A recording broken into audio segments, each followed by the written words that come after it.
Buenos días, amigas y amigos de IntelliJuris. El día de hoy iniciamos un ciclo de conferencias sobre diversos temas fiscales. Esto en la línea de trabajo que trae programado IntelliJuris, de que además de los seminarios en línea de los días lunes y jueves, los sábados tengamos una reunión todos aquí a la 1 de la tarde. El tema que hoy abordaré es el de el SAT y la cancelación de sellos digitales.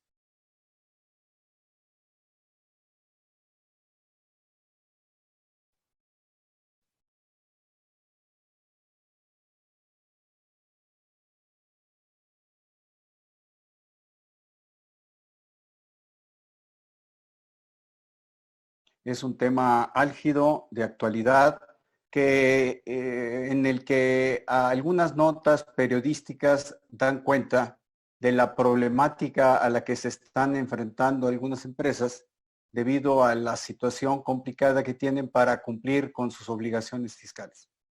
El día de hoy haremos una exposición de unos 45 minutos, hecho lo cual abriremos una sesión de preguntas y respuestas. Ustedes tienen habilitada la línea de los mensajes para hacerlas. En la medida de lo posible, yo trataré de compartir con ustedes la experiencia que se tiene en este momento.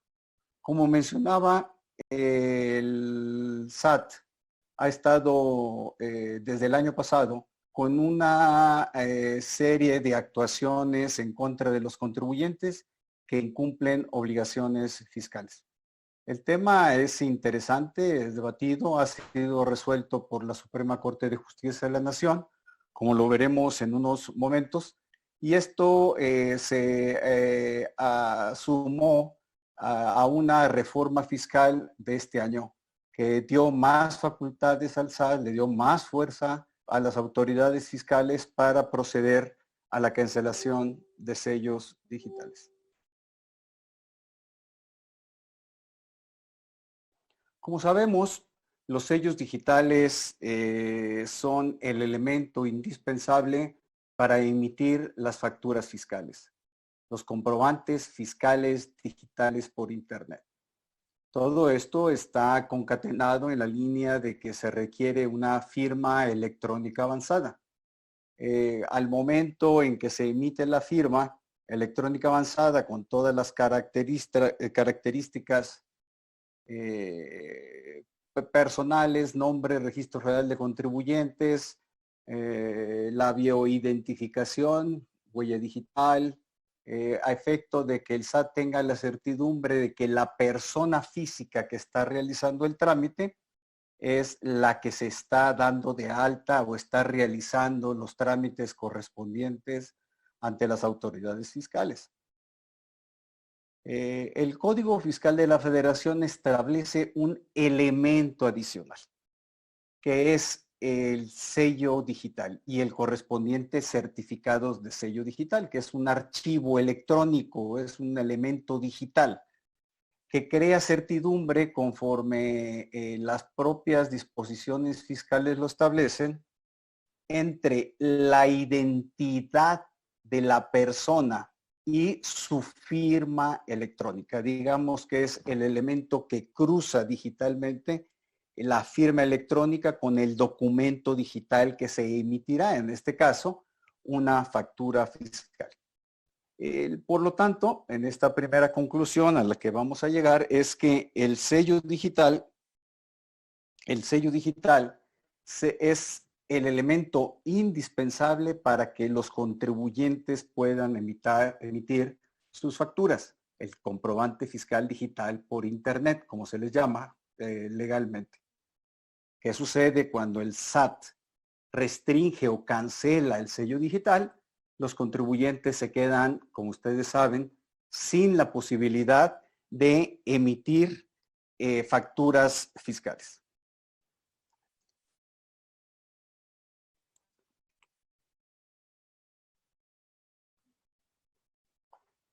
El mecanismo de la cancelación de sellos digitales está introducido desde el año 2004, cuando se introdujo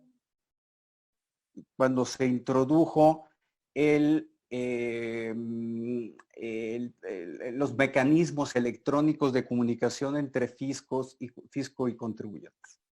En abril de 2004, por lo tanto, se introdujo todo el mecanismo ya integrado de firma electrónica avanzada, sello digital, y es en ese momento cuando se empieza a avanzar en lo que ahora conocemos como, en el plan restrictivo, un procedimiento de cancelación del sello digital. Cuando en 2004 se introdujo este elemento, había consideraciones o supuestos lógicos, llamémosles naturales, para la cancelación de los sellos digitales. Por ejemplo, si un contribuyente pedía la cancelación del sello por cualquier razón, se obsequiaba, estaba así previsto en la ley de 2004, también tenemos otro elemento natural para la cancelación del sello digital.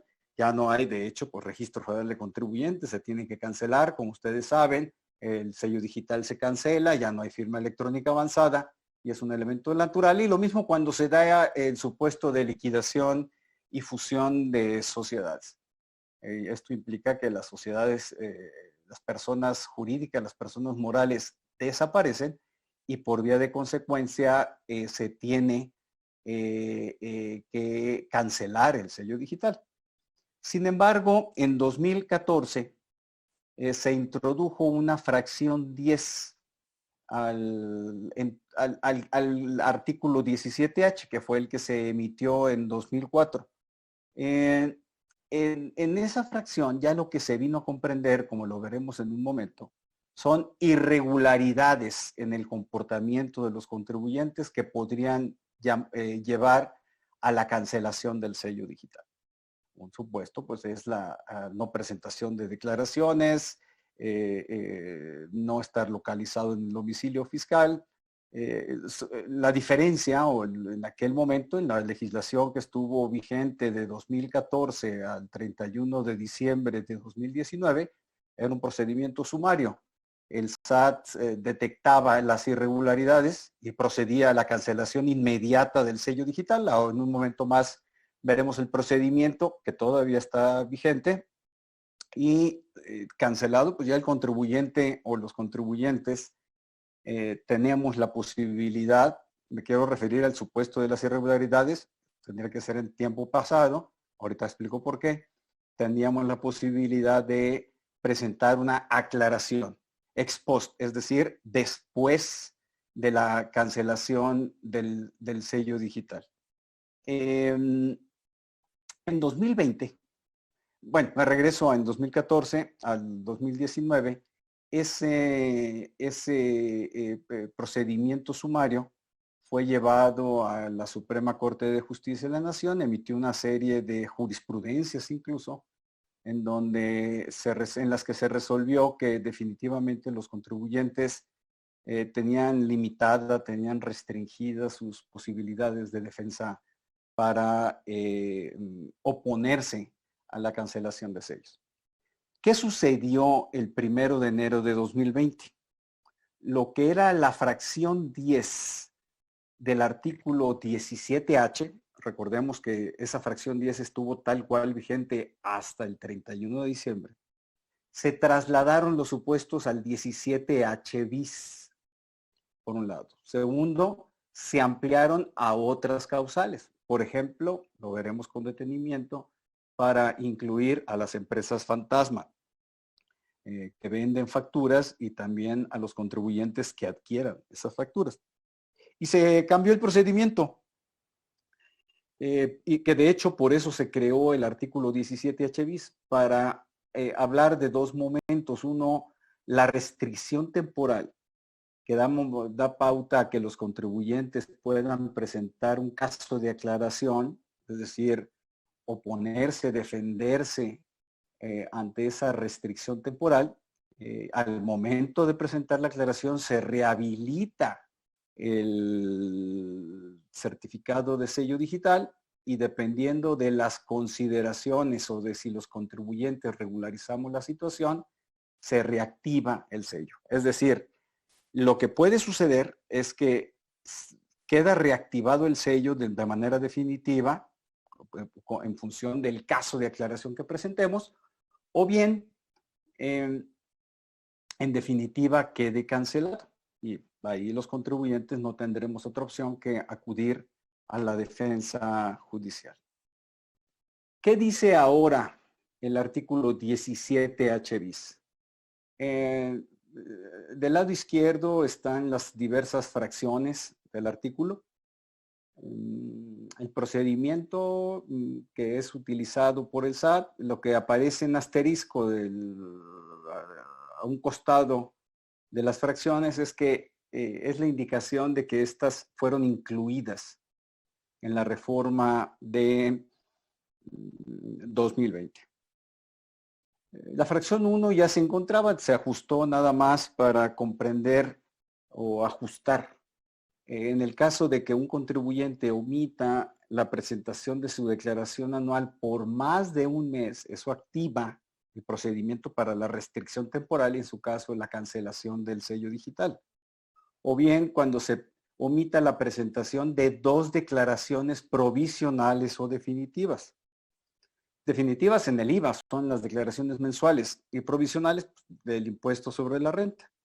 ¿Qué sucedió, por ejemplo, en el caso de las personas morales al 31 de marzo, ya que estaba detonada la emergencia sanitaria? La propuesta de diversos grupos de contribuyentes y de los organismos empresariales fue que se pospusiera la presentación de la declaración, que se diera una prórroga. Por temas operativos, los contribuyentes no se encuentran con oficinas, con empresas abiertas y eso complica en gran medida la presentación de las declaraciones. O bien por falta de flujo, esto hay que verlo también con matices, porque hay contribuyentes que la emergencia sanitaria no les ha ocasionado problemas de flujo, al contrario, les ha dado márgenes financieros importantes de manejo de efectivo, otros no, por supuesto. Podemos considerar entonces como otra aproximación las empresas que han sido calificadas como no esenciales versus las empresas esenciales y las que realizan actividades esenciales, y de estas últimas las que han sido exitosas. Se habla, por ejemplo, del caso de los supermercados, de las farmacias, que han tenido resultados favorables. Es una generalización, por supuesto, y me estoy refiriendo a información que se ha manejado en el foro. La fracción 2 habla del procedimiento administrativo de ejecución, qué sucede en el caso de que iniciado el procedimiento, ahorita vamos a ver los detalles, el contribuyente esté no localizable, bueno, pues se activa el mecanismo del 17H, o bien ya dentro del ejercicio de facultades de comprobación, el SAT determina que el contribuyente está no localizable o no presentó el cambio de domicilio fiscal conforme lo marcan las disposiciones tributarias, o el SAT detecta que hay operaciones simuladas. Ese caso pues es supuesto de activación del mecanismo del 17H bis.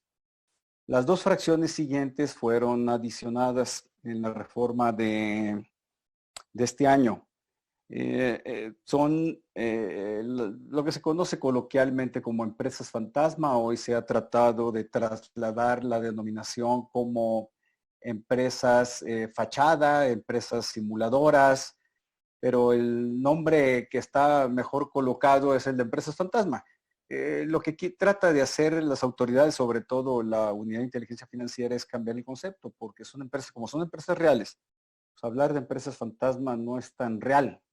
Pero bueno, es una nomenclatura que se ha venido arrastrando durante décadas. El 69B, a que alude la fracción 4, es el de los EFOS, es decir, las empresas fantasma. F no quiere decir empresa fantasma, es empresas que facturan operaciones simuladas. cuando se determinan de manera definitiva por el SAT conforme al artículo 69B, ya una vez que se agote ese mecanismo, que en otra charla con ustedes explicaremos ese procedimiento. Entonces se activa la restricción cancelación de los sellos digitales. Y luego, pasando a la fracción 5 dentro del supuesto del 69B, está que los EDOs, es decir, las empresas que deducen operaciones simuladas, las que reciben las facturas que deducen el impuesto sobre la renta o bien acreditan el impuesto al valor agregado, conforme a los mecanismos de defensa que tiene el artículo 69B, primero, pues no acreditaron la materialidad de las operaciones, que es otro tema que está muy en boga, o bien no corrigieron su situación fiscal. Aquí está el artículo 19, el 17H, ustedes podrán contemplar ahí todos los supuestos. La fracción 1, la fracción 2, que es el que me refería hace un momento, durante el procedimiento administrativo de ejecución, no localicen al contribuyente. La fracción 3, en el ejercicio de sus facultades. Ojo, no tiene que ser necesariamente facultades de comprobación del artículo 42 del Código Fiscal. Esto es bien, bien importante, porque como veremos posteriormente, la Suprema Corte de Justicia ya definió que en realidad los mecanismos del artículo 17H bis, antes, el 17H fracción 10, se pueden aplicar en función o en virtud de las facultades de gestión de las autoridades fiscales, que son las del 63. Facultades de comprobación del artículo 42, una visita domiciliaria, una revisión de gabinete, una revisión electrónica. Las facultades de gestión del artículo 63 aluden a la posibilidad que tiene el SAT de revisar sus bases de datos, los expedientes que tienen los contribuyentes y en función de ellos detectar las irregularidades en que incurramos o que podamos incurrir. Esto da pauta a que se lance un mecanismo del 17H bis sin necesidad por pasar, insisto, una facultad de comprobación del 42. Esto es muy importante, esta aclaración la veremos después. Luego las fracciones 4 y 5, la 4 se refiere a los EFOS, la fracción 5 a los EDOS, los que reciben. Esto presenta un tema interesante. Si los contribuyentes EFOS, fracción 4, EDOS, fracción 5, no acreditan que uno, la materialidad de las operaciones, o dos, que se regularizaron, conforme al artículo 69B, pues aquí llegan a la consideración de que el 17H casi se aplica de manera automática. Prodecon ha sostenido el criterio de que se pueden defender de nueva cuenta, pero el caso es que si lo vemos en consideraciones de fondo, no hay mucho que se pueda hacer. Las fracciones 6, 7 y 8 de este artículo y la 10, el 17H bis, fueron adicionados el 1 de enero de este año. Cuando el SAT verifique que el domicilio no cumple con las condiciones y requisitos del Código Fiscal de la Federación, que ahí no está el principal asiento de los negocios, por ejemplo, domicilio simulado, que a consideración del SAT se puede proceder a la restricción temporal. El otro supuesto es ingresos o impuestos declarados distintos a los que tenga el SAT en su base de datos. Lo que les decía, es una facultad de gestión del artículo 63 del Código Fiscal. Por lo tanto, si lo que estamos declarando como ingresos, pues no coincide con, por ejemplo, con los comprobantes fiscales digitales por internet que hemos emitido, con todos los matices que esto tiene, por supuesto, estamos en el desentendido, pues, en automático va a votar la discrepancia, van a votar las diferencias. Esto activaría el mecanismo del 17H bis. o bien las irregularidades que se tengan por parte de los contribuyentes buzón tributario.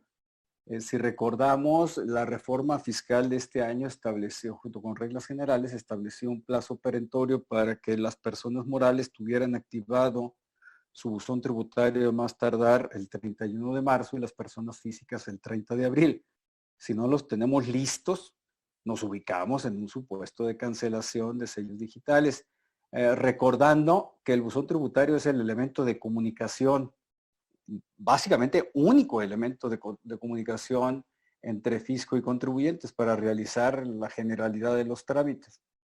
En la fracción 9 de este artículo establece que se cometan cualquiera de las irregularidades de los artículos 79, 81 y 83 del Código Fiscal de la Federación, que se consideran infracciones. Ahorita vamos a hacer un breve reseña de estos artículos.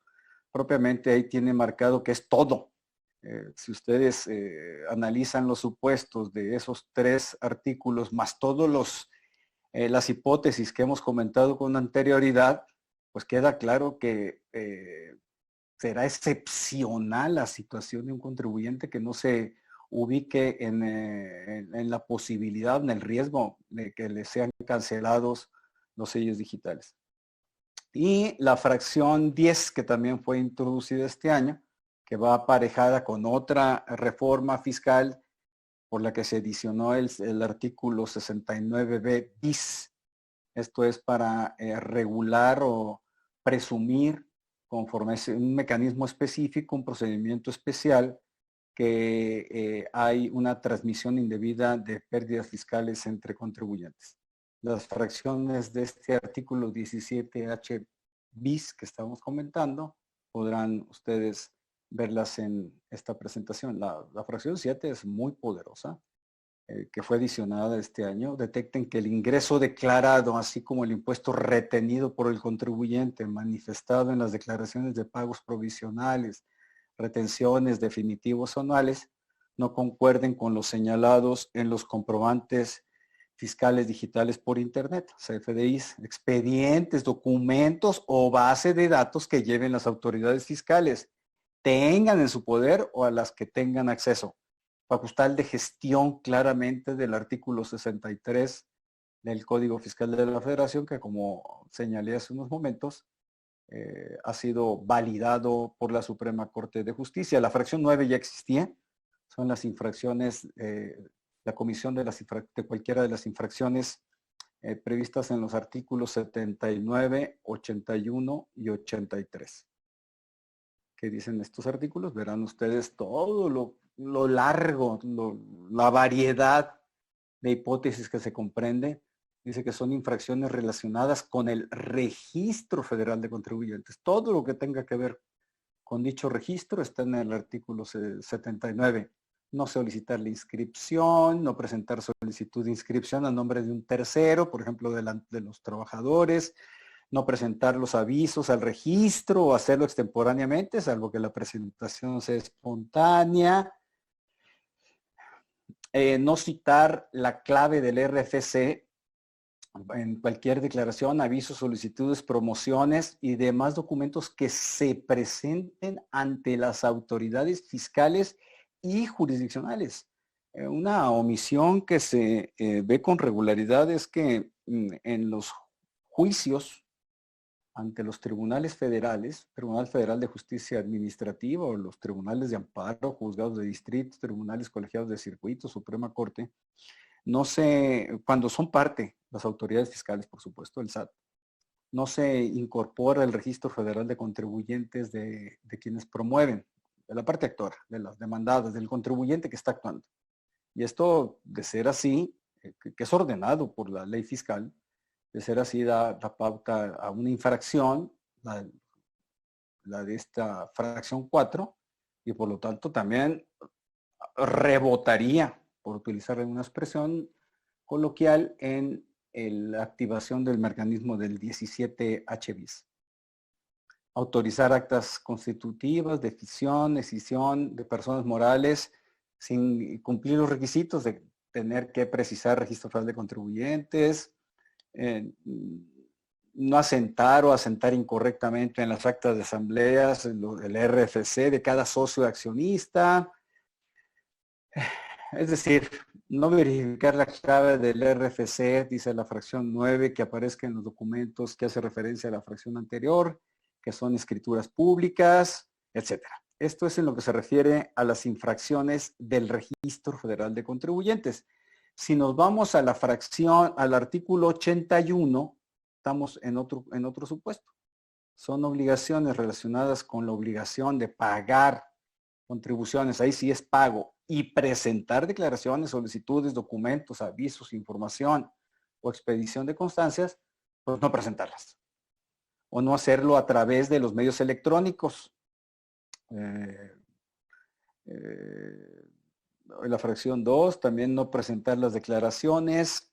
Aquí no estamos en los supuestos, estos son supuestos complementarios o paralelos, vamos a llamarlo, de lo que vimos en otro de las hipótesis del 17H bis, pero presentar las declaraciones, avisos, con errores o en forma distinta, lo señalado por las autoridades fiscales.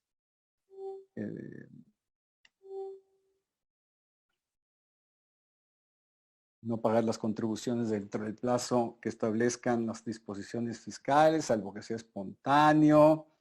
No efectuar los pagos provisionales de una contribución, esto pues está contemplado en otro supuesto del 17H bis.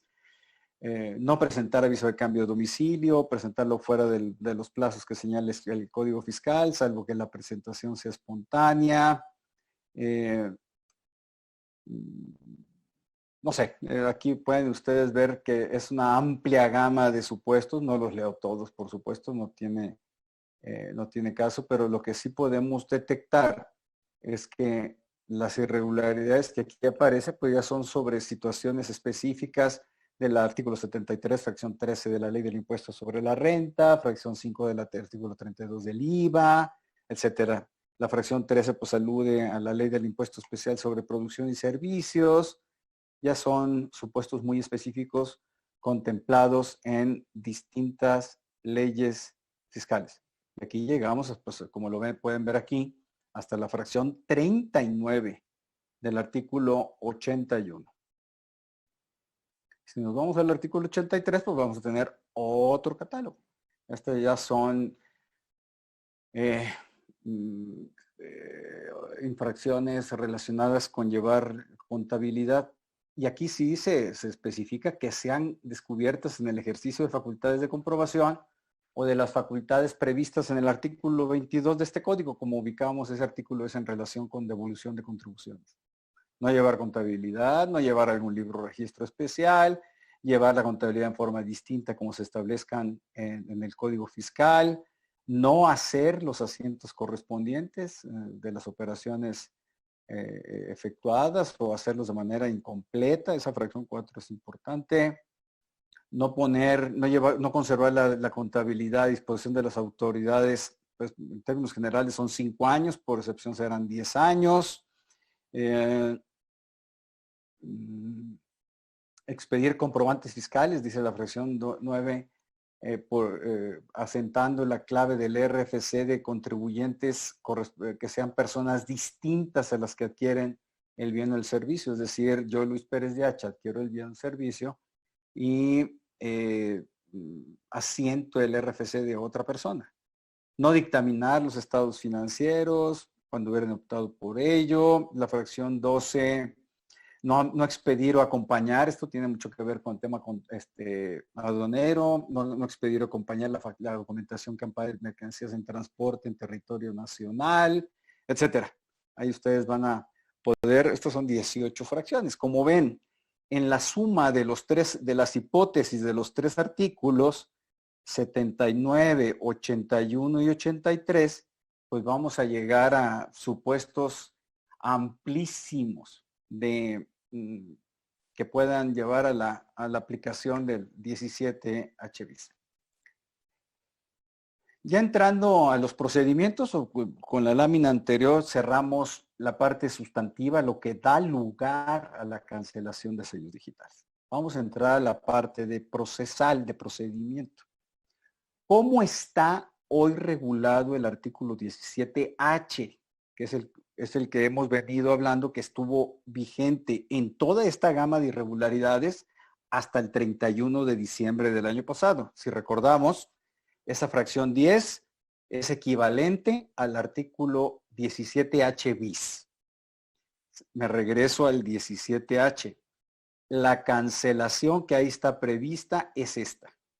Y eso fue en relación con lo cual la Suprema Corte resolvió todo lo que veremos después.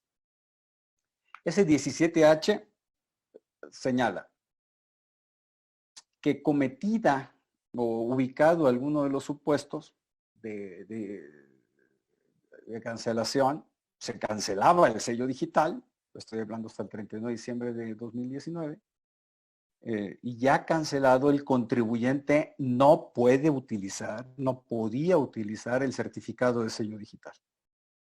Tenía la opción, el contribuyente, la sigue teniendo en otra modalidad, para presentar un caso de aclaración. Con esta aclaración, el contribuyente lo que le decía al SAT, dependiendo del tipo de irregularidad de los artículos, por ejemplo, 79, 81, 83 del Código Fiscal, subsanaba la irregularidad y por lo tanto el SAT reactivaba el sello. O bien el contribuyente desvirtuaba la irregularidad. Voy a poner un ejemplo hipotético completamente. El SAT decía, oye, es que no presentaste tu declaración anual del impuesto sobre la renta y ya pasó más de un mes. El contribuyente decía, no, sí te lo presenté, mira, aquí está el comprobante respectivo, etcétera. Desvirtuaba. No es que hubiese una irregularidad a subsanar. Después de presentado el caso de declaración, el SAT emitía la resolución en donde confirmaba la cancelación que estaba ya operando desde el día 1, cuando el SAT actuó y aplicó el 17H, o bien habilita, reactiva el certificado de sello digital. Eso en función de que el contribuyente subsanó la irregularidad o bien porque desvirtuó la afirmación de la autoridad del SAT de que se había incurrido en alguna irregularidad que llevaba al supuesto de cancelación. Hoy tenemos, ya ha estado vigente en años anteriores, está la resolución miscelánea fiscal de 2020, en donde se regula en la regla 2.2.4 este procedimiento. Y aquí habla, si ustedes ven en el párrafo del lado derecho, la cuarta línea, que se presenta una ficha de trámite, un caso de aclaración, conforme a la ficha de trámite 47 diagonal CFF. Todo esto aparece, como se dice ahí mismo, en el anexo 1A de la resolución miscelánea fiscal. Esto es el 17H. Como señalé, la Suprema Corte de Justicia ha emitido diversas resoluciones. Me regreso. Esta lámina es la que vamos a revisar aquí, pero ya con los criterios de la Suprema Corte de Justicia. Primero, se dijo, la cancelación inicial del sello digital, conforme al 17H, en su texto vigente hasta el 31 de diciembre de 2019. Esto implica que las jurisprudencias de la Corte no son aplicables de manera automática, pero sí los principios o las reglas que ahí se han establecido por la segunda sala de la Suprema Corte sí van a tener incidencia en lo que es ahora el 17H bis. Por ejemplo, la Suprema Corte dijo que esa cancelación no es un acto definitivo, como aparece aquí en el primer párrafo, ¿no? Tal cual aparece, como lo pueden ver ustedes. No es un acto definitivo, esto para efectos del juicio de nulidad ante el Tribunal Federal de Justicia Administrativa. Dice lo que ven ustedes marcado en amarillo, que es en realidad corresponde a un procedimiento administrativo que comienza con ese oficio inicial, que no es la manifestación última de la voluntad administrativa y concluye con una resolución. Si recuerdan ustedes, está la cancelación, caso de aclaración y la resolución final concluye con una resolución. A criterio del tribunal, La cancelación inicial no es susceptible de impugnación en forma autónoma mediante el juicio de nulidad ante el Tribunal Federal de Justicia Administrativa. Pues para acudir a esa instancia es necesario que primeramente se haya sustanciado y resuelto el procedimiento establecido en el 17H, efectivamente que ya se haya resuelto el caso de aclaración. Hoy ya no estamos en ese supuesto, pero es importante. Segundo, los certificados, la cancelación de sellos digitales es un acto de molestia y no se rige por el derecho de audiencia previa. Esto porque se dijo, se argumentó en los juicios de amparo, y es que me estás cancelando sin que me hayas dado oportunidad de defenderme. Lo que aquí dijo el SAT es que es una medida de control expedita y ágil que no es de carácter definitivo, ni se trata de una supresión permanente del certificado, sino por el contrario, la propia norma prevé un procedimiento sumario que permite al gobernado subsanar las irregularidades que se hayan ocasionado con esa medida. Y por lo tanto, no es un acto privativo, como se señala ahí lo que tengo marcado en amarillo. En consecuencia, el 17H fracción 10, ahora 17H bis, del Código Fiscal no se rige por el derecho de audiencia previa. Y esto lo reafirma la Corte. La determinación de dejarlo sin efectos, de cancelarlo, es un acto de molestia. Esto es muy importante, que está sujeto al cumplimiento de los requisitos previstos en el artículo 16 constitucional. El artículo 14, que establece garantía de audiencia previa, se refiere a actos privativos, ya que ya vimos que no es un acto privativo a criterio de la Corte y por lo tanto, por tratarse de un acto de molestia, está sujeto a los requisitos del artículo 16, fundamentación, motivación, causa legal del procedimiento y que sea emitido por autoridad competente, que este es otro tema, la autoridad competente, porque un acuerdo reciente del SAT, tendrá unos 10, 15 días, un acuerdo delegatorio de la jefa del SAT, propiamente delegó facultades en todas las autoridades del SAT, incluyendo de administraciones desconcentradas en todo el país, para aplicar el mecanismo del 17H bis, la restricción de sellos digitales y cancelación.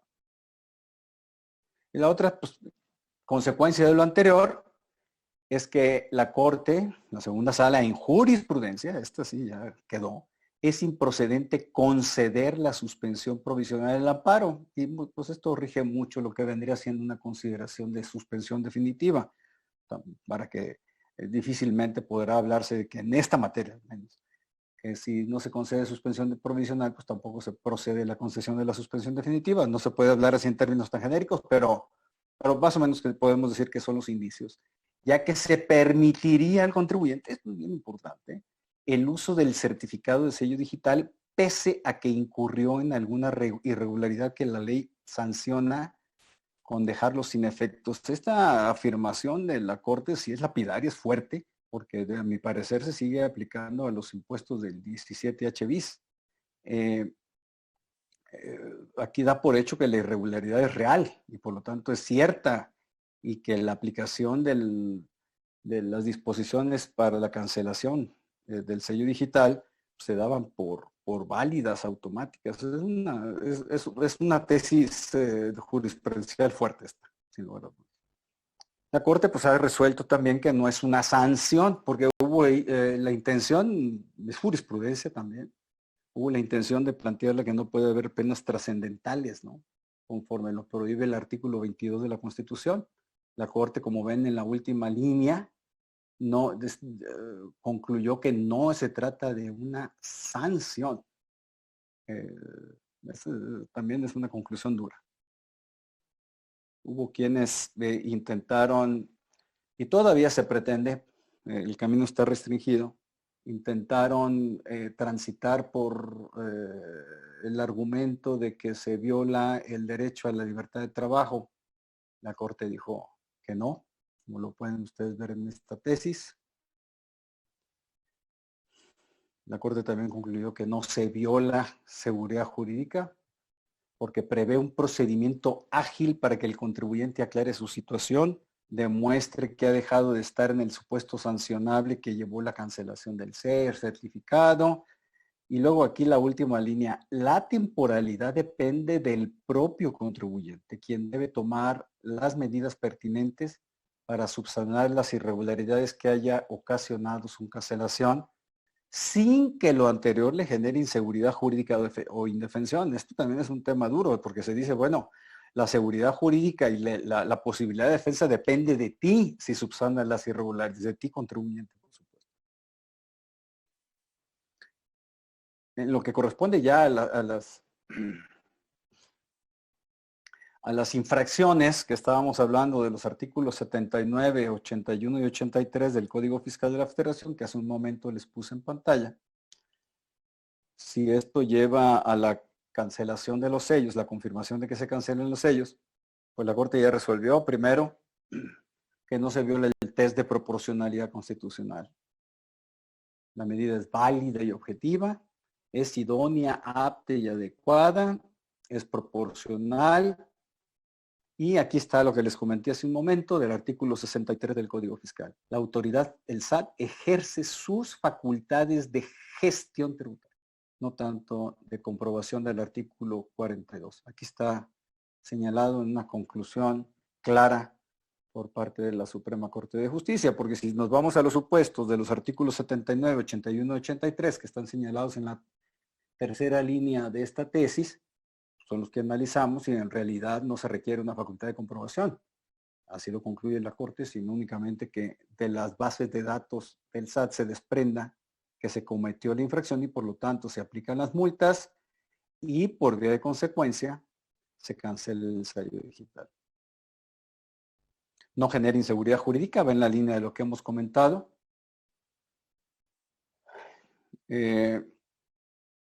Porque dice que se tiene un plazo para que la autoridad fiscal de contestación o resuelva cancelación. El caso de aclaración tenía un plazo, tiene un plazo el SAT para dictar la resolución que confirma o bien que exonera al contribuyente. Dice el SAT que no hay inseguridad jurídica porque si el SAT no resuelve en ese plazo que tiene, entonces la resolución de cancelación del sello digital es nula.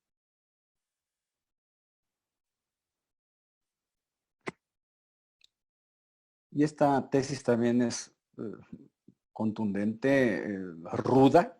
Lo dispuesto en el artículo 17H, fracción 10, inciso D, que se refiere a las multas de infracciones de los artículos 79, 81, 83 del Código Fiscal, que ustedes pueden ver en la tercera línea, no implican que el SAT pueda cancelar unilateralmente los certificados de sello digital. Ahí le vamos a poner una según. Pues para ese efecto ejerce sus facultades de gestión tributaria. No es muy convincente desde mi punto de vista esta afirmación, pero ahí está. Tenemos que tenerla en cuenta. Esto es el procedimiento del 17H bis, visto a la luz de los criterios que de los 10 criterios que ha emitido la Suprema Corte de Justicia sobre este tema. Y vámonos al 17H bis, ya para empezar a cerrar esta conversación. El 17H bis, como lo comentamos, ahora habla de el procedimiento, a diferencia de lo que era el 17H, vigente hasta el 31 de diciembre, para las irregularidades de la fracción 10. Ahora este artículo 17H bis modificó el procedimiento. Primero el SAT hace una restricción temporal del sello digital. Cuando hace la restricción, pues el contribuyente ya no puede utilizar el certificado de sello digital y por lo tanto no puede facturar, como lo vimos al inicio de esta charla. Sin embargo, puede presentar un caso de aclaración, al igual que lo vimos en una de las láminas anteriores. Y esta es para subsanar irregularidades o para desvirtuar. Este caso de aclaración está previsto en el artículo 17H bis. conforme a la parte media de este párrafo, dice que la autoridad fiscal deberá emitir la resolución sobre dicho procedimiento en un plazo máximo de 10 días. Es decir, presenta el contribuyente su caso de declaración, hay un trámite o puede haber un trámite en que el SAT requiere información adicional, hay plazos de 5 días para hacerlo, plazos de 5 días para responder, o bien el SAT puede hacer diligencias presenciales y todo eso lleva a una extensión del plazo, pero los 10 días es cierto que el SAT tiene para responder a partir de que concluya los requerimientos de información y las diligencias. Si no hay esos requerimientos de información y diligencias, son 10 días desde que se presenta el caso de declaración. Esos 10 días, conforme vimos un criterio de la Suprema Corte, son fatales, es decir, el SAT tiene que responder en ese plazo, si no, la cancelación definitiva que se pueda hacer en la resolución última será ilegal. Pero el caso es, sin salirnos de esta explicación, desde el momento en que se presenta el caso de declaración, se reactiva el sello digital, el contribuyente lo puede seguir usando hasta que se da la resolución final, que si se habilita el certificado de sello digital, se reactiva el uso ya en definitiva, pues ya no hay ningún problema, pero si no, el sello se va a cancelar en definitiva, así como lo teníamos en el 17H. ¿Qué diferencia hay aquí? Que antes de que se opere una cancelación ya definitiva, el contribuyente tiene una restricción temporal que la puede levantar con el caso de declaración y tiene la posibilidad de defenderse. Lo que se ve difícil en ciertos casos, por ejemplo, desvirtuar un contribuyente, un EDO, una empresa que dedujo operaciones simuladas, el artículo 69 bis del Código Fiscal. Si llega a ese momento, pues y se agota ese plazo allá que tiene 30 días para desvirtuar o para más bien para acreditar la materialidad de las operaciones celebradas con sus proveedores, con quienes fueron calificados como EFOS, pues difícilmente si en aquel procedimiento no pudo acreditar materialidad, en un procedimiento que venga y tramite conforme el 17H bis va a estar más complicado desde mi punto de vista, desvirtuar a través o acreditar la materialidad de las operaciones. Es todo un tema. Prodecon ha sostenido que en instancia administrativa, también en instancia judicial, pero en instancia administrativa se puede defender varias veces un contribuyente, incluso en tratándose de cartas de invitación, que no pasa nada, pero sí me parece que los contribuyentes ubicados en el supuesto del 69B, 69 del Código Fiscal de la Federación, calificar como EDOS, sí tendremos una situación compleja aquí. No está muy claro en qué supuestos opera la cancelación, porque digo, se puede celebrar una operación con un EFO y 300 operaciones con contribuyentes normales y no queda claro bajo qué supuestos sí se va a proceder a la cancelación. Pero bueno, esta es la regla 2.2.15 de la resolución miscelánea fiscal de 2020. Aquí está el mecanismo, el procedimiento para la restricción temporal del sello digital y para la expedición de CFDIs, y cómo se puede subsanar la irregularidad o desvirtuar la infracción detectada. El anexo 1A, que aquí contempla la ficha de trámite de un caso de declaración que se identifica como 296 diagonal CFF. Aquí vienen todos los pasos, todos los trámites para presentar el caso de declaración, ¿no? Con esto doy por terminada la exposición. Iniciamos preguntas y respuestas. Veo que hay varias que ustedes han realizado. Ustedes, si me permiten unos minutitos, leeré algunas de las experiencias. Me preguntan, por ejemplo, si hay, ¿te parece que existe algún elemento Alberto me pregunta, un buen amigo, ¿te parece que existe un elemento de fondo para que los tribunales no apliquen las jurisprudencias que existen respecto de la legislación vigente en los casos de 2020, en función de que lo único que cambia es el procedimiento? Es una muy buena pregunta. Es más larga la explicación. Es una muy buena pregunta. Yo creo que se modifica mucho algunos criterios. Por ejemplo, el hecho de que no es impugnable la restricción temporal. Bueno, pues creo yo que bajo el 17H bis, hoy la cancelación del sello digital sí es impugnable ante el Tribunal Federal de Justicia Administrativa. Podría ser eventualmente también impugnable en amparo, dependiendo de del momento en que estemos hablando.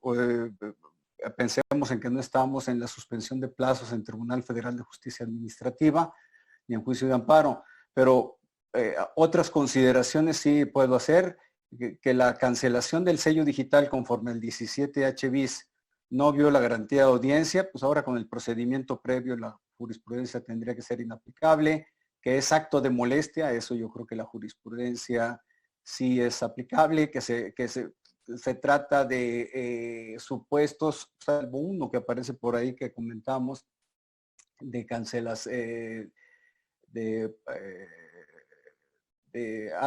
que no se vio la garantía de seguridad jurídica, pues tampoco. No sé, a mí me parece que no se otorga la suspensión. Ese es un muy buen tema.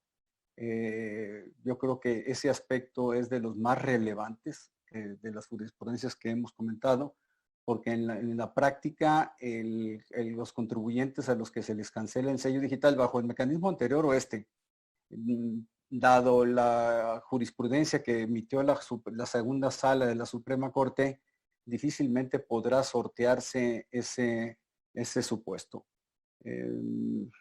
La respuesta es que algunos de los criterios podrán ser atendibles, otros no, y otros definitivamente inamovibles. Ya son jurisprudencia, no se vio la garantía de audiencia, son actos de molestia, no se otorga la suspensión. Ahora, esto trasciende en la actualidad, porque si se da la aplicación del 17H bis, que es posible, no está suspendido en las actuaciones del SAT, todo es de manera electrónica, no se aplica un acuerdo que publicó el SAT recientemente, ni está exceptuado de los trámites que puede realizar el SAT. La cancelación del sello digital, pues el contribuyente tiene que afrontar dos realidades. Primero, el Tribunal Federal de Justicia Administrativa, uno de cuyos acuerdos establece que solo se procede el juicio de nulidad en aquellos casos en que la suspensión o las medidas cautelares sean de urgencia. La primera pregunta es si la Corte sostuvo para amparo que no procede la suspensión. Me parece que por analogía podría extenderse con muchos matices, por supuesto, ese criterio al Tribunal Federal de Justicia Administrativa, lo cual pone en suerte la procedencia hoy del juicio de nulidad ante dicho tribunal. Y en lo que respecta al amparo, si la cancelación no se considera acto privativo sino de molestia, no procede la suspensión, el gran signo de interrogación que tiene que colocarse es si podría considerarse como un caso urgente cuando se active la cancelación del sello digital, pasando por la restricción temporal. A mí me parece que se puede construir una argumentación por el lado de que se trata de medidas excepcionales en tiempos extraordinarios y por lo tanto lo hace urgente y por lo tanto tendría que admitirse. Admitirse físicamente y luego admitirse la demanda y luego que se conceda la suspensión. Son tres valladares, son tres puertas las que hay que cruzar para efectos de poder en amparo transitar, en juicio. No quiero decir que no, sino únicamente señalar las complicaciones que se tienen. Y queda claro que uno de los grandes inquietudes que hoy tenemos los contribuyentes es que por quítame estas pulgas por cualquier elemento menor de los que hemos comentado al ver el artículo 17H bis y todo, sobre todo si lo ligamos con los artículos 79, 81 y 83 del Código Fiscal de la Federación, las infracciones, pues estamos en un estado de vulnerabilidad muy alto.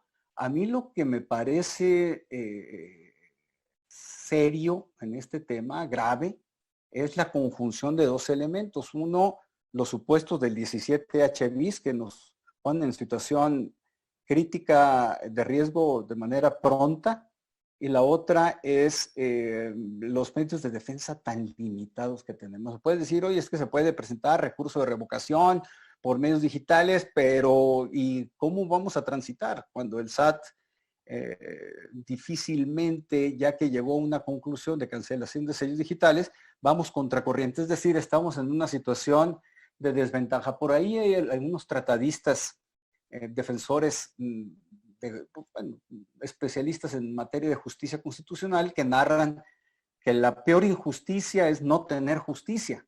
Y yo creo que es la situación en la que estamos viviendo ahora. Si no tenemos medios de defensa, estamos hablando de la peor de las injusticias que podemos transitar. Me preguntan, ¿qué opina del acuerdo delegatorio de facultades recientemente publicado para el SAT para que se ejerzan facultades de cancelación de sellos digitales? La aplicación del 17H bis es un gran tema, una gran pregunta, un amigo de Guadalajara.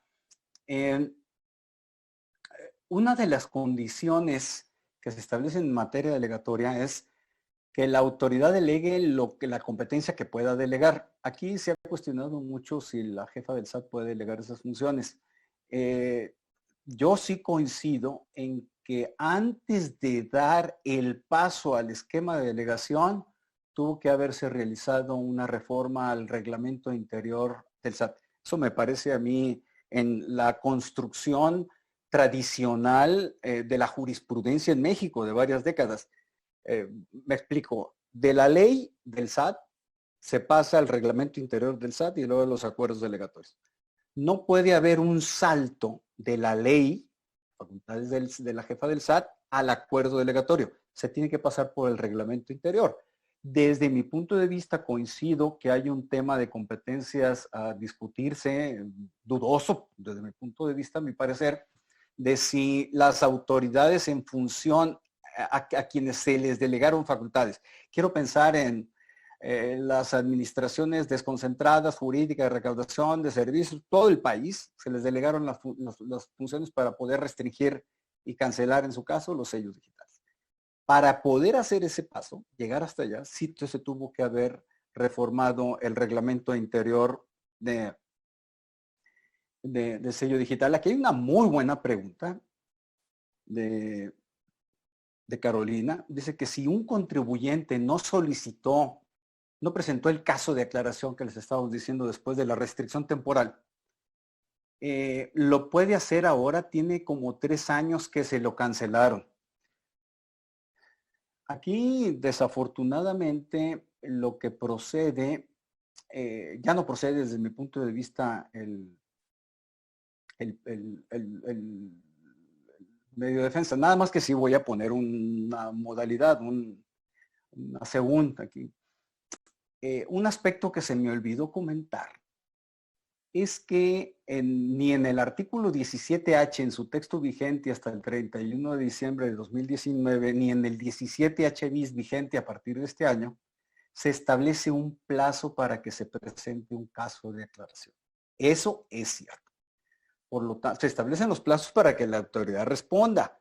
10 días, para que requiera información, 5 días, para que el contribuyente desahogue, para que se hagan las diligencias antes de proceder a la cancelación definitiva.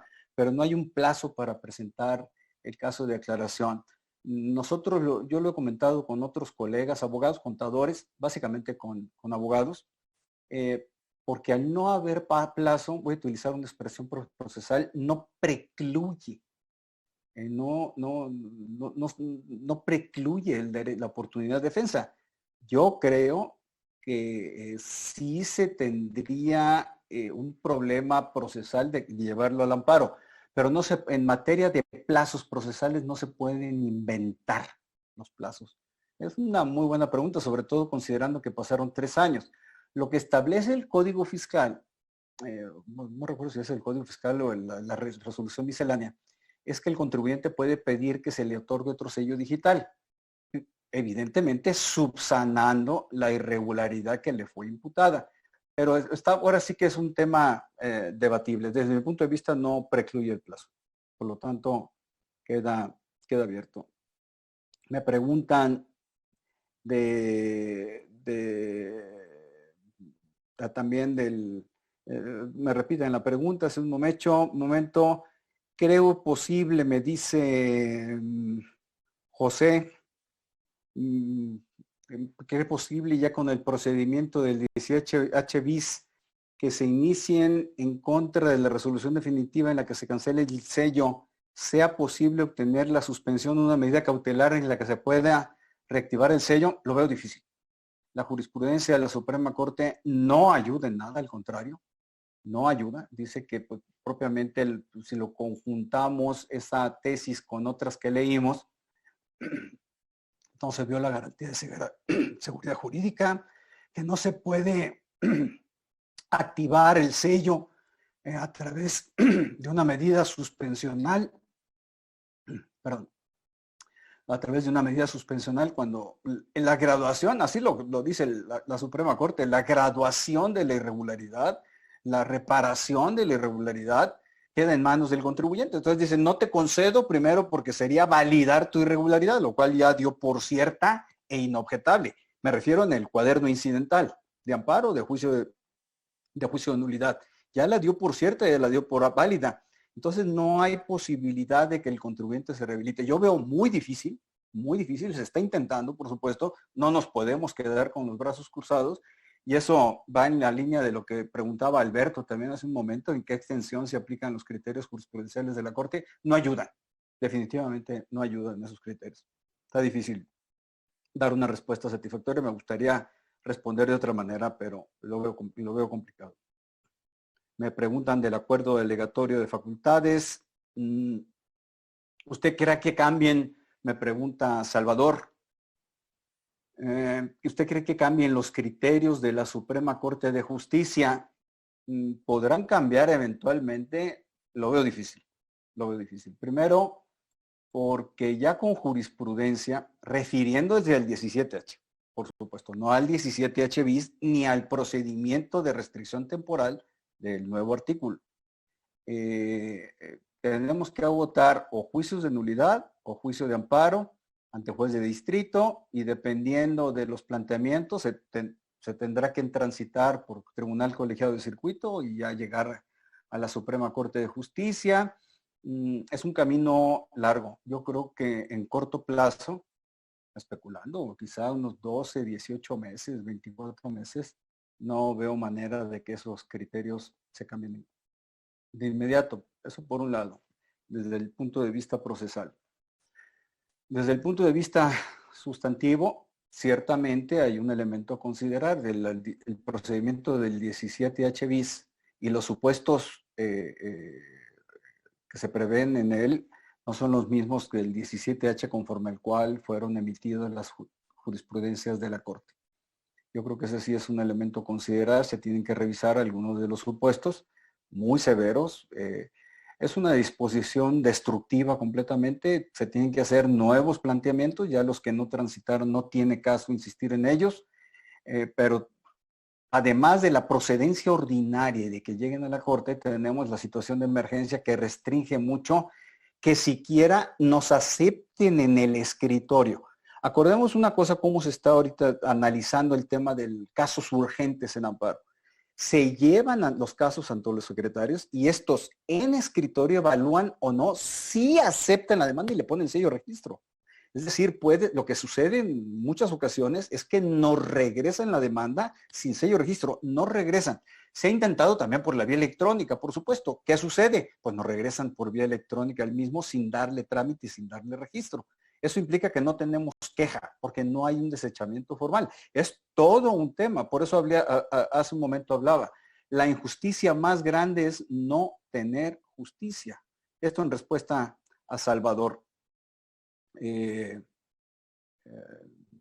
Claro que me pide Angelina que si les comparto el material expuesto, por supuesto, el material es de ustedes, se les va a entregar por las vías de comunicación aquí que determine el director general de IntelliJuris, que incluso me dan la idea de que en la próxima plática que dé, voy a hacerlo sobre el artículo 69, vamos a hablar también del concurso mercantil, los aspectos fiscales del concurso mercantil es muy importante, se ven venir. Pero bueno, no me voy a detener con concurso mercantil, es un tema que me súper apasiona. Roberto Eduardo, desde el enfoque del derecho fundamental del artículo 5, la cancelación de sellos digitales sería impugnable por violación de derechos humanos al impedir percibir el producto del trabajo, actividad económica, teniendo como requisito la previa facturación. Es que uno de los elementos que se está considerando precisamente para argumentar en esta situación lo voy a poner de manera gráfica y luego me regreso a lo jurídico.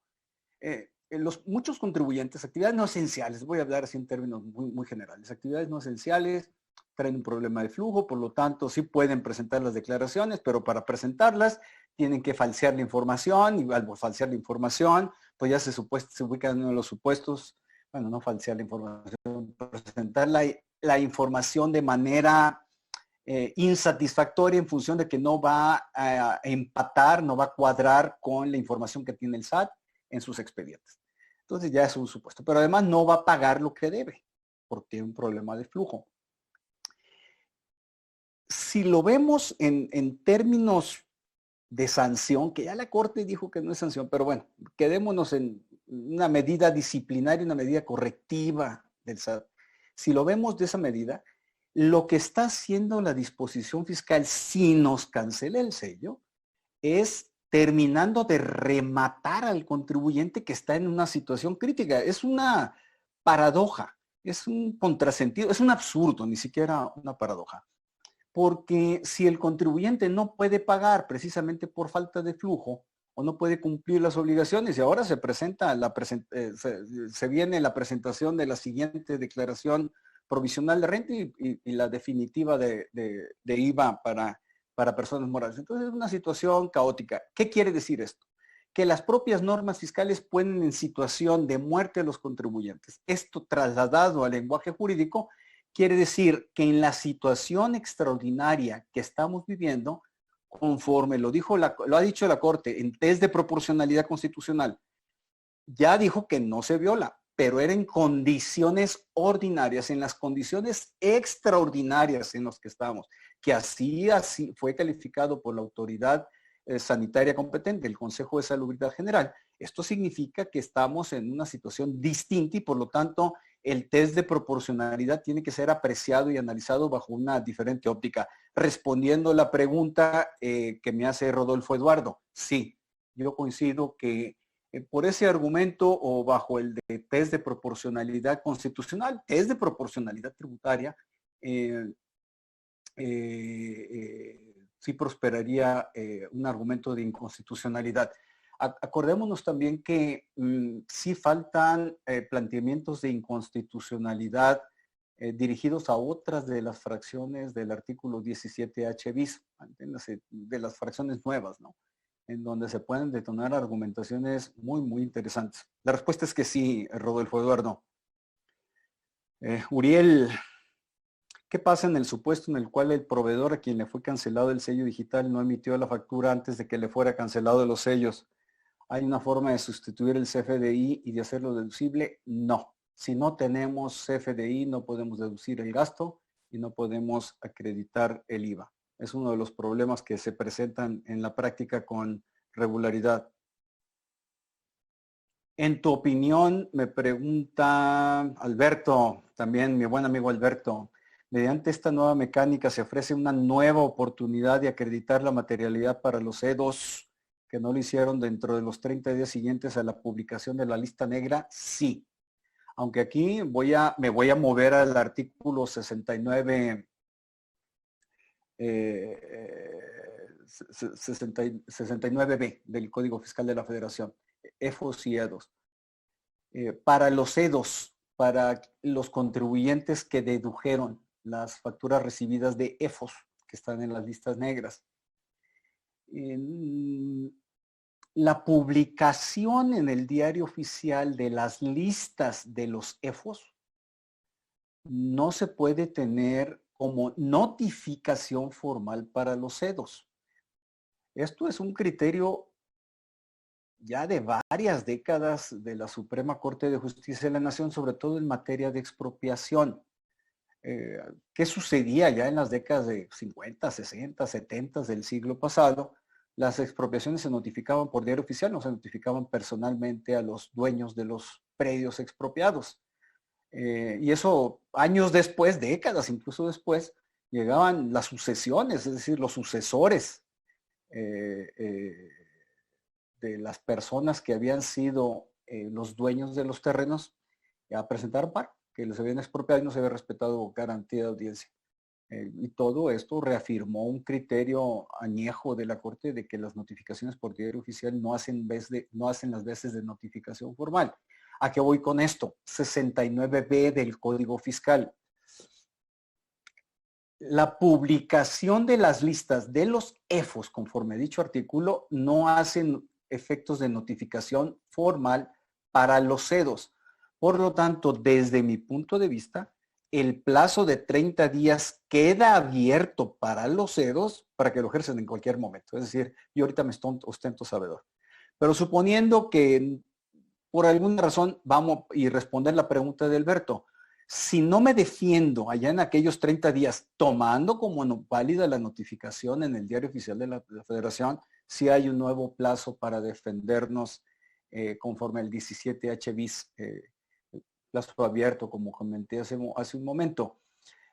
Pero de cualquier modo, si nos defendimos conforme al 69B, Edo, si me vengo al 17H bis, tengo otra oportunidad de defensa. No precluye. Estaba más difícil desvirtuar o acreditar materialidad de las operaciones. Pero procesalmente hablando, a mí se me hace que los plazos me preguntan más sobre tema de suspensión. Si el SAT, pregunta Rubén, no emite la resolución definitiva, entiendo que en el 17H bis no opera la negativa ficta. En vías de hecho, sí, yo creo que lo que tenemos es que no opera la negativa ficta porque como tal no hay una resolución, ¿no? La restricción del sello digital la ponemos que es un acto operativamente hablando y se restringe el sello digital. Y por lo tanto, la instancia de declaración, el caso de declaración no es instancia procesal. Lo que sí es que pasado el plazo, le precluye el término de la autoridad para que pueda cancelar. La cancelación que hiciese después de los 10 días que tiene para esos propósitos sería ilegal. Si lo vemos de otra manera, si presentamos un caso de declaración, se reactiva temporalmente el sello digital, esa reactivación tendrá que quedar de manera permanente. La reactivación. Es una buena pregunta. Sin lugar a dudas, hay muchas. Sen Yacen me pregunta, considerando supuestos de cancelación de sello por discrepancias fiscales o no presentación de provisionales de renta, y 2, la emergencia sanitaria que ha complicado la operación de empresas. ¿Estamos frente a una serie de cancelaciones de sellos por parte del SAT? Mi respuesta es que sí. El 17, de manera absurda, por supuesto. El 17H bis fue reformado, adicionado los supuestos de restricción temporal y cancelación precisamente para actuar. Se habla de que antes del COVID-19 el inventario que tenía el SAT de cancelación de sellos digitales era de 100,000 contribuyentes, dato interno manejado por algunos funcionarios del SAT. Y me parece a mí que la señal más clara de que van por la cancelación de sellos digitales es el acuerdo delegatorio de facultades a diversas autoridades del mismo SAT, hasta aduanas les dieron facultades para restringir temporalmente los sellos. Y eso ya fue hace 15 días, es decir, en plena crisis de COVID-19, y no obstante, todas las peticiones ordenadas, comedidas, propuestas que se han hecho por grupos de contribuyentes, organizaciones profesionales, de fiscalistas, básicamente, y no se diga los organismos empresariales que apenas la semana pasada presentaron 68 propuestas de un acuerdo nacional. Muy interesante, pero no, definitivamente yo creo que sí, de manera absurda el SAT va a venir a quitarle el oxígeno a los contribuyentes, el poquito que nos queda. Acabo de escribir un artículo, lo pueden localizar en mi Twitter, ahí ustedes vieron, @Luis Pérez de Hacha, en donde explico, el título es Rescatar empresas en quiebra, en donde con una aproximación distinta, pero que sí responde a esta pregunta o este comentario que estoy haciendo. El SAT, si cancela sellos digitales a los contribuyentes, pues los priva de ingresos, y no hay ingresos, pues no solo resultan perjudicados los accionistas de las empresas, es un efecto dominó, perjudica a otras empresas en la cadena de consumo o en la cadena de producción, y afecta a los trabajadores y afecta al mismo fisco. Yo creo que es un ejercicio carente de una estrategia pensar en la cancelación. Probablemente sí sea necesario como medida disciplinaria. Yo creo que sí es una sanción, ya la Corte dijo que no, pero definitivamente no nos podemos quedar con una visión limitada para tiempos extraordinarios. Me preguntan sobre la suspensión, sobre el artículo 5º constitucional. Este es un buen comentario de Eduardo. Los síndicos al contribuyente avisan que el próximo lunes, que es 18 de mayo, inicia la cancelación de sellos a las personas morales que no hayan presentado declaración anual. Muchas gracias por el comentario, Eduardo. Esto responde justo a lo que estábamos diciendo hace un momento. Sergio, mi amigo Sergio me hace un comentario.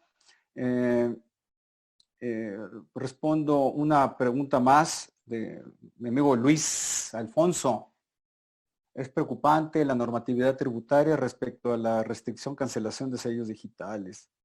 Pues vas a actuar de esa manera, queda a juicio y criterio de los funcionarios del SAT, el cual puede ser en muchas ocasiones subjetivo o arbitrario, sin duda. Eso no hay ninguna duda. Y sobre todo con una vastedad de supuestos que realmente ustedes, si hacemos un ejercicio lógico, no vamos a encontrar, o con dificultad encontraremos un caso más que no lleve a la cancelación de sellos digitales. Podrá haber en la práctica uno que me digan ustedes, oye, es que si pasa esto no está en el supuesto del 17H bis, pero si nosotros vemos, difícilmente nos escapamos. Oigan, veo muchas preguntas, me gustaría responderlas, me agradecen, pues en realidad me interesa mucho el tema de los aspectos fiscales del concurso mercantil, quedo atento, esas se las debo. Ayer justamente lo organicé, quiero hacer dos pláticas, uno que sea en los principios generales desde el punto de vista legal del concurso mercantil, y luego una con un especialista, y luego una subsecuente en donde hablemos solo de los aspectos fiscales del concurso mercantil. Va a estar muy, muy interesante. Yo los invito a que estén con nosotros. Me extendí del tiempo, perdón, pero la culpa la tienen ustedes, que me hicieron muchos comentarios y muchas preguntas. En verdad, les agradezco la oportunidad que me dieron de conversar con ustedes. Muchas gracias. Espero verlos otro sábado a la 1 de la tarde en el ciclo de conferencias de temas fiscales en la otra corte. Que tengan buen provecho. Gracias.